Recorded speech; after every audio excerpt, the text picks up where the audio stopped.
Welcome to Wrestling Tracks, everybody. I'm Lee Houston. We are taped tonight. Lee Houston to David Bird in the house. What's going on, David? What's up? Nothing much, just checking out some New Japan stuff. I already checked out some of Raw that aired earlier today. Yes, sir. Since it was pre-taped. Yeah, Raw was taped because, ladies and gentlemen, it's in the UK area. By the way, fun fact for you: this Sunday, Megan's with her fine self will tie the knot with Prince Harry. Good luck with all that crap. Meanwhile, let's talk wrestling. Meanwhile, ladies and gentlemen, I got breaking news for you if you haven't heard today. Ronda Rousey, yes, Ronda Rousey will challenge for the women's championship.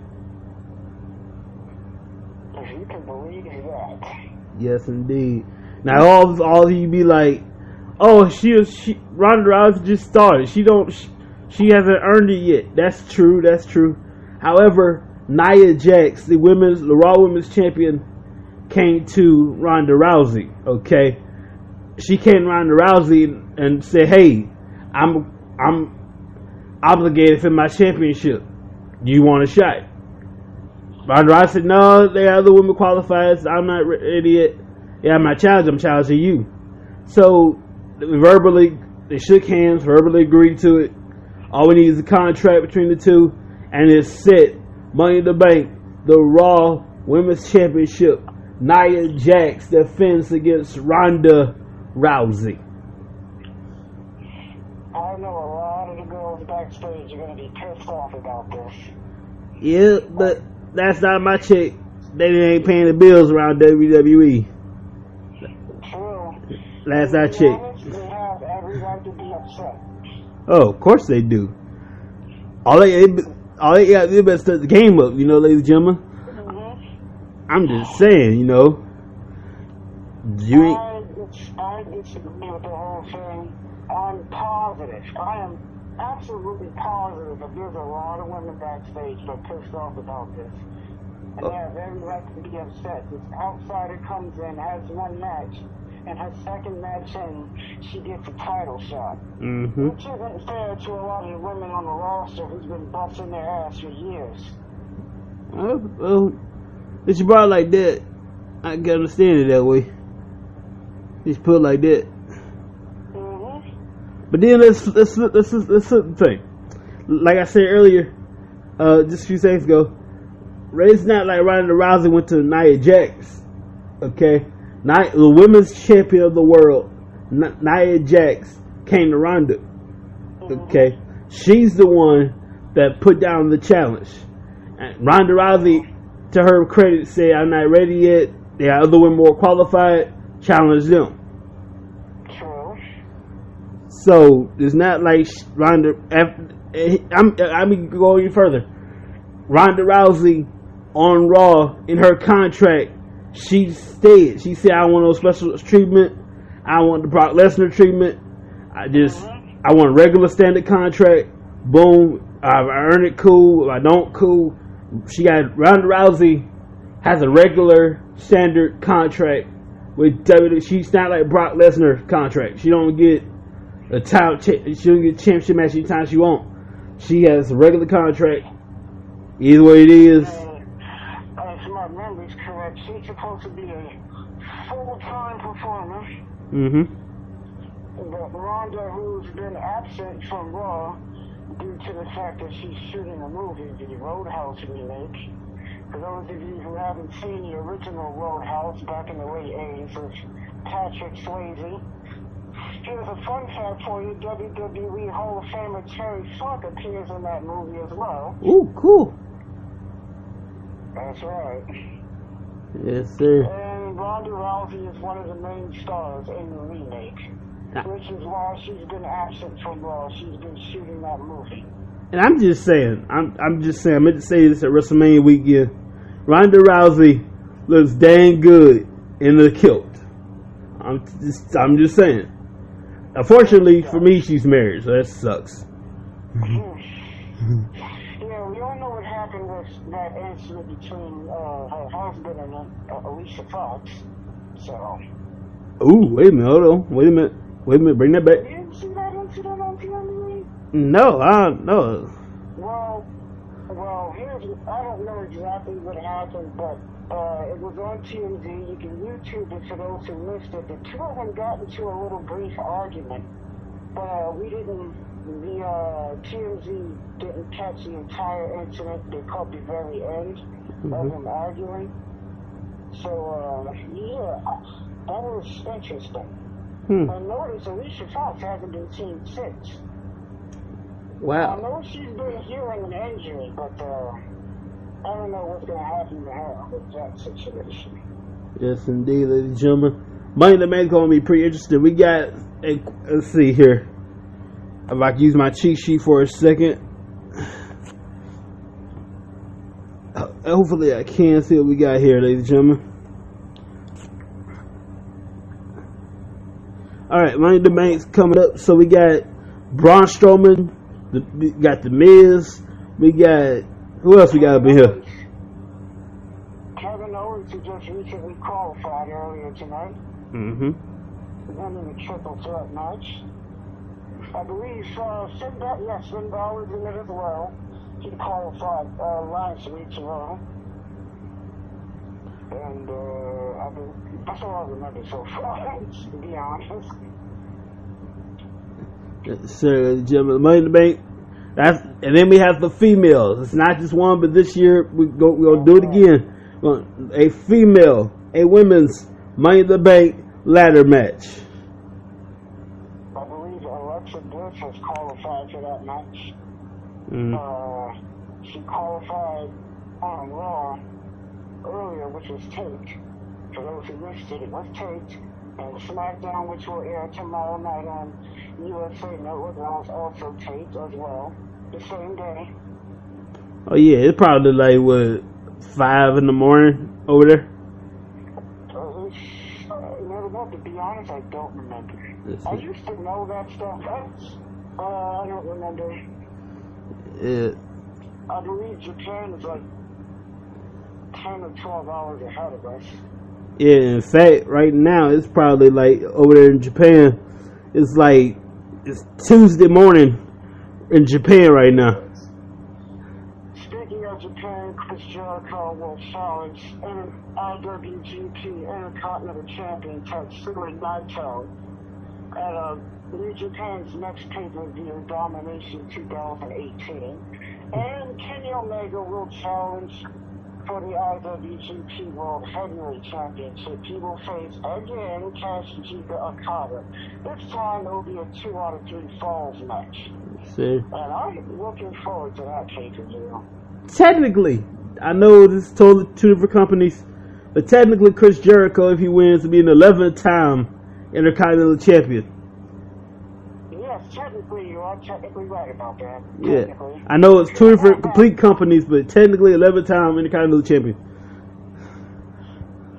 It's interesting. This guy, I was just telling somebody earlier that I've gained a newfound respect for Chris Jericho. The guy's currently on tour with Fozzy as we speak, and the guy, within a 1-week span, appears in both WWE and New Japan while being on tour with Fozzy and continuing to do his podcast. It's like this guy has no days off. My hat's off to him. And he got a cruise, I think, going on.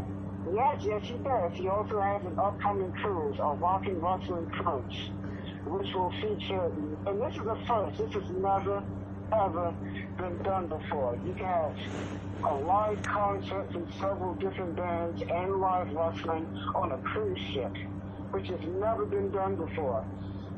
Right now, I do know that the show will feature several wrestlers from New Japan and ROH, Ring of Honor, for those who don't know. And I believe Chris was trying to get some WWE people, but we'll see what happens with that, Vince. So that's all up to Vince. Yeah.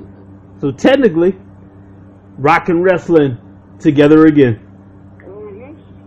Last time Rock and Wrestling came together, I believe, was 1980. right before WrestleMania 1. Mm-hmm. Yes. But this has never been done all in one showing on a cruise ship. Yeah. And let me see here. So far, there's been some names who are confirmed to appear at this show. You got WWE Hall of Famer Jim Ross. That's Slava James Ellsworth, Raven, Cody Rhodes of Bullet Club, the Young Bucks of Bullet Club, Hangman Page of Bullet Club, Jay Lethal, and that's so far who's been scheduled to appear at the show so far. And right now, the only band that's scheduled to appear is, of course, Chris's band, Fozzy. Mm-hmm. Jim Ross will be calling the action on commentary. No word on if he'll be doing it by himself or someone will be joining him. Man, I can listen to Jim Ross tell stories all day long and it's not boring at all, let me tell you. I agree. Shoot, can't nobody... Jim Ross, he calls a match. He don't just sit there and look. No. He put his whole body into it. He was like, you can tell when Jim Ross pissed off, he'll make you cry. He'll make you angry. He'll make you happy, dude. I would love for once. It would be cool to see J.I. King do a whole pay-per-view. Yeah, man. I don't care if it's just one night only. I'll take that. I'll take it. I would take that too. I remember pitching when Jim Ross was signed with WWE on a part-time basis. I pitched the idea of King and JR doing the 4 main pay-per-views. Mm-hmm. Royal Rumble, WrestleMania, SummerSlam, and Survivor Series. I pitched that idea. I thought the idea would be awesome. Yeah. I can see that, man. I'll tell you, one of my favorite, this is just a random thought here. One of my favorite Survivor Series happens to be Survivor Series 2001, where, for those of you all you new school, let me school you right quick. Back in the day, there was WCW, ECW, and good old faithful WWE, right? Yes, it was. So, June 9th, 2001. No, July, you missed it by 1 month. July 9th, 2001. A day nobody ever saw coming, okay? ECW, EC-freaking-W, and WCW joined forces, man. First of all, if this was Eric Bischoff's WCW, Paul Heyman would have said hell to the no, okay? Paul Heyman couldn't stand WCW, the Eric Bischoff WCW, and WWE just happened to be a casualty. Because, by the way, Paul Heyman never had a problem with WWE. They were just in the way, and wrong place, wrong time. All that hate that ECW did was really towards WCW. WWE happened to just be in the way and be a casualty. Anyway, July 9th, 2001, ECW, WCW joined forces to become the Alliance.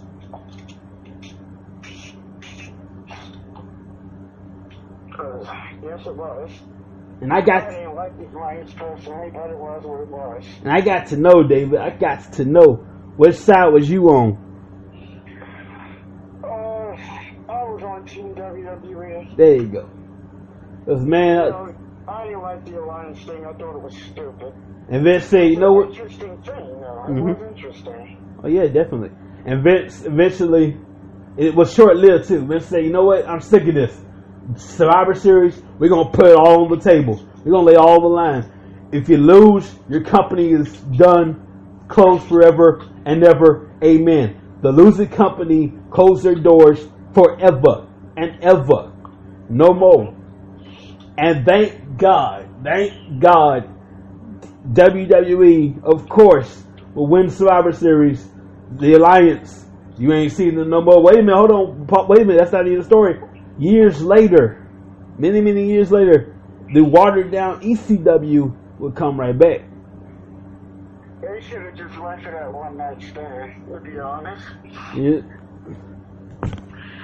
One of the things I remember most about that July 9th, 2001 episode of Raw, here's a little fun fact. Both Tommy Dreamer and Rob Van Dam made their WWE debuts during that episode. Oh, yeah. Attacking Chris Jericho and Kane. I never forget that night, man. I was watching, and then Shane said, "Oh, by the way, it's the new owner of ECW. Stephanie came out." And then JR made that legendary phrase right there, "May God have mercy on our WWF souls." My mouth was, I sat there on the floor in my living room at my old house in Baton Rouge. I sat there on the floor, mouth wide open. The show been going off. I'm still sitting there. What the hell just happened? I agree. I'll never forget the way Dreamer and RVD came in, coming into the crowd and interrupting the Jericho chain match. Mm-hmm. At first, I didn't even recognize them at first for a split second. But then when they did a close-up, I was like, holy smokes, that is Dreamer and RVD. Yes, indeed. And I was shocked. And then another favorite of mine, I'm going to get to yours in a second. Another favorite of mine, Survivor Series 2014, The Authority versus Team Xena. Now, here it is, ladies and gentlemen. I love the Survivor Series because it's so awesome, because the thing was really, really self-explanatory. Take it all or leave with none. Mm-hmm. If Team Xena was to win, the Authority's out of power, can't get back in power unless John Cena's going to happen. We're going to put him back in power. And in the words of Vince McMahon, there's no chance in hell of that happening until they made. Team Cena lost. I know, Team Cena won. Yeah, but do you remember what happened if Team Cena lost? Oh yeah, everybody, with the exception of John Cena, is fired. Mm-hmm. The entire team. I think that was stupid, because what I would have done. Which is wrong. That actually ended up happening anyway. He ended up firing them anyway. Right. What I would have done was I would have fired the captain. Fired Nias and back 2010 when he was fired, he came back the week after that. No. I would have fired John Cena. Fire, you can't wrestle nowhere in the United States, in Canada, Mexico, Japan. You can't wrestle in Mars. You can't wrestle nowhere. You're done. Go back to making movies. You're done. That's what I would have done. Mm-hmm. So now there ain't no turning back by this point. You put your job on the line. Ain't no turning back. Take it all or leave with none. That's kind of cool. It was a cool match. It was a good match. I'm happy Dolph got his little moment at the very end.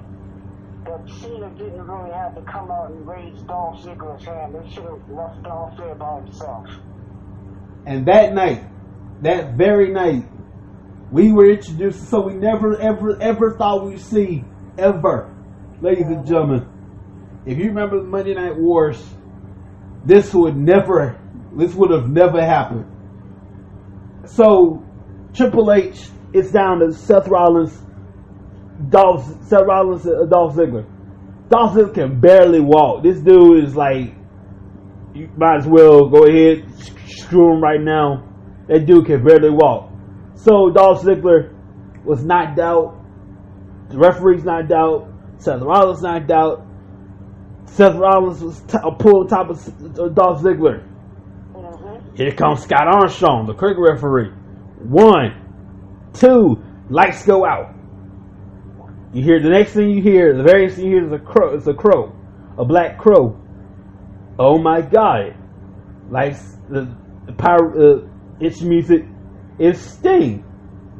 It's freaking Sting. And Sting appears and shocked the world.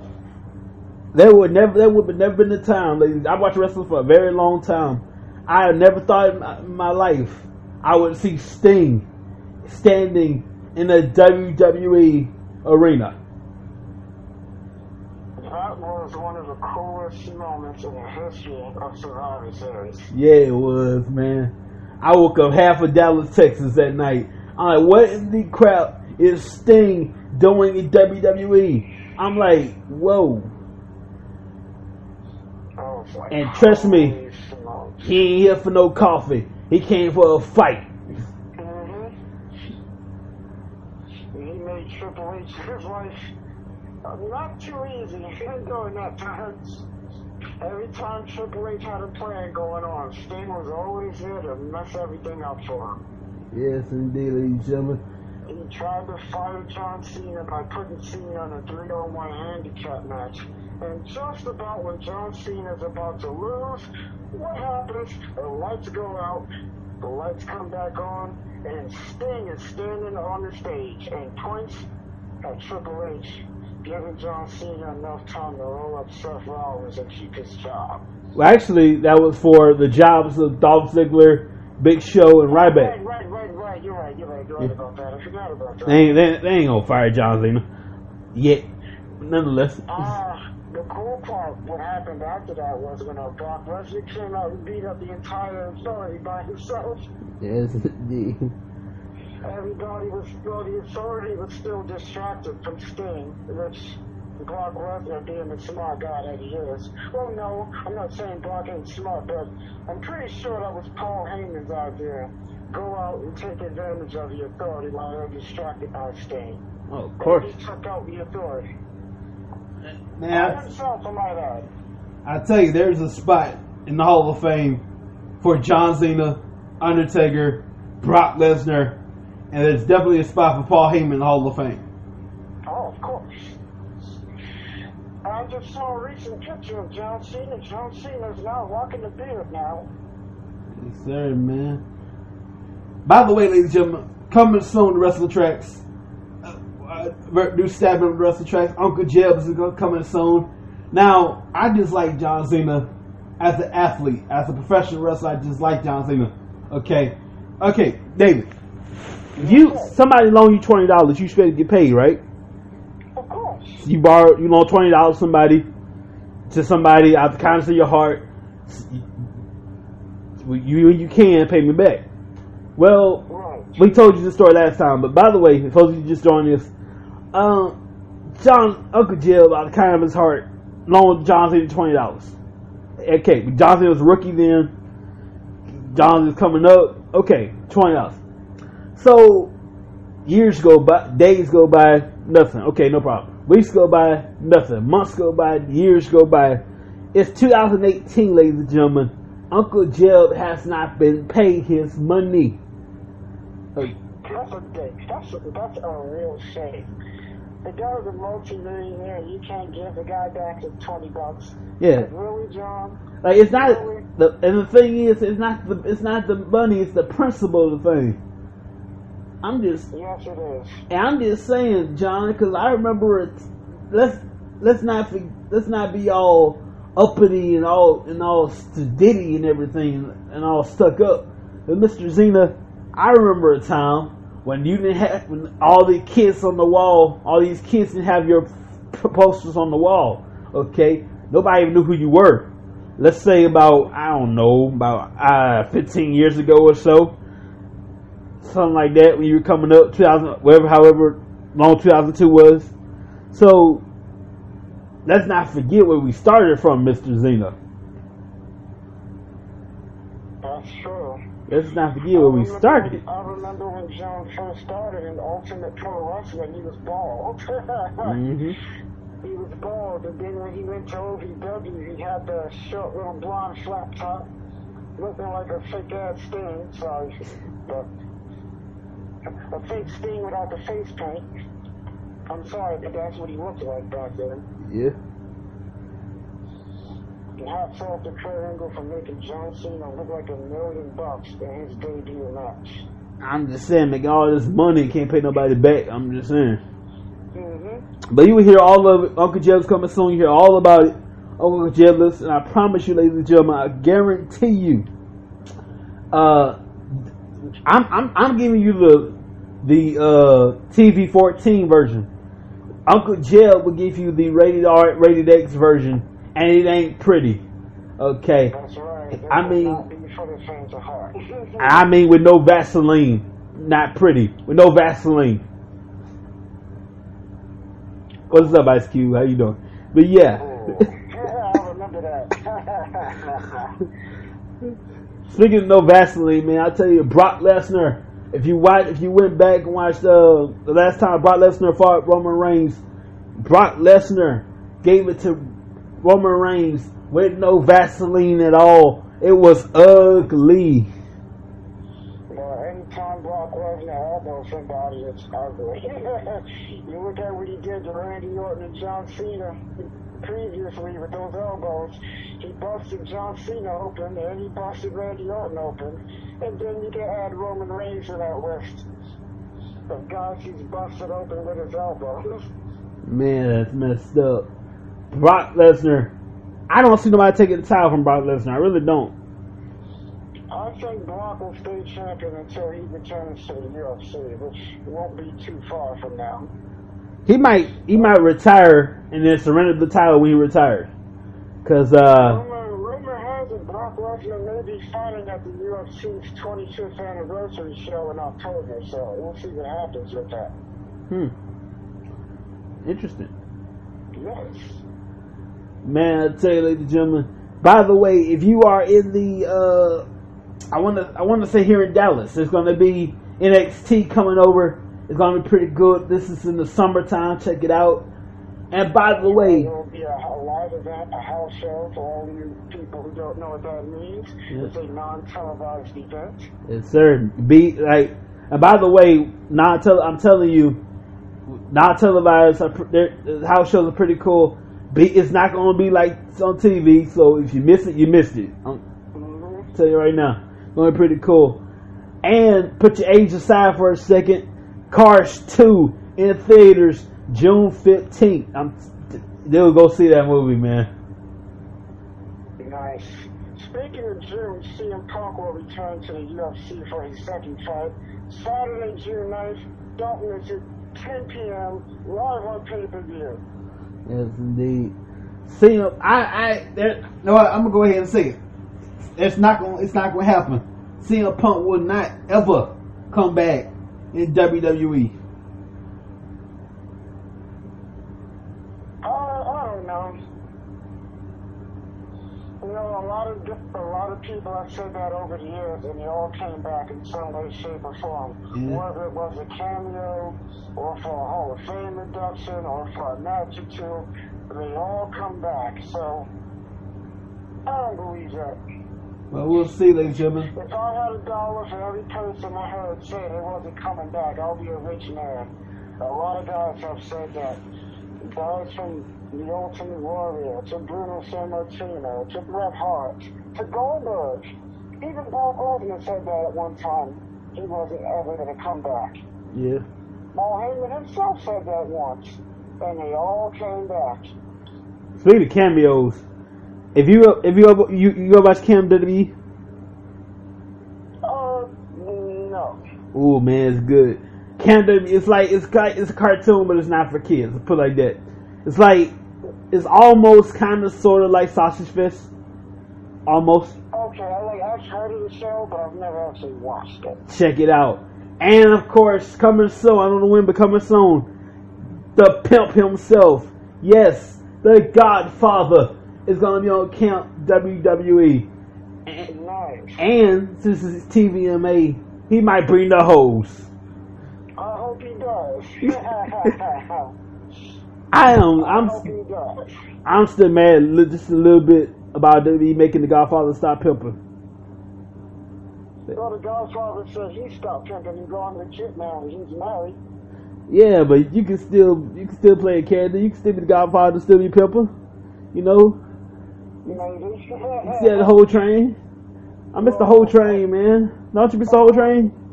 Yeah, I miss the whole train. I miss the whole train. He said he grew up.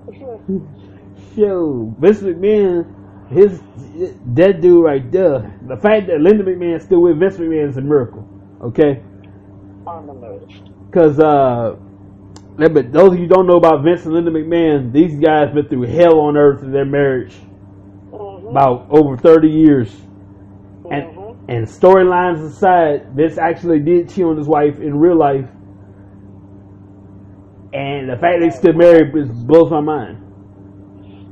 They've been through a lot together.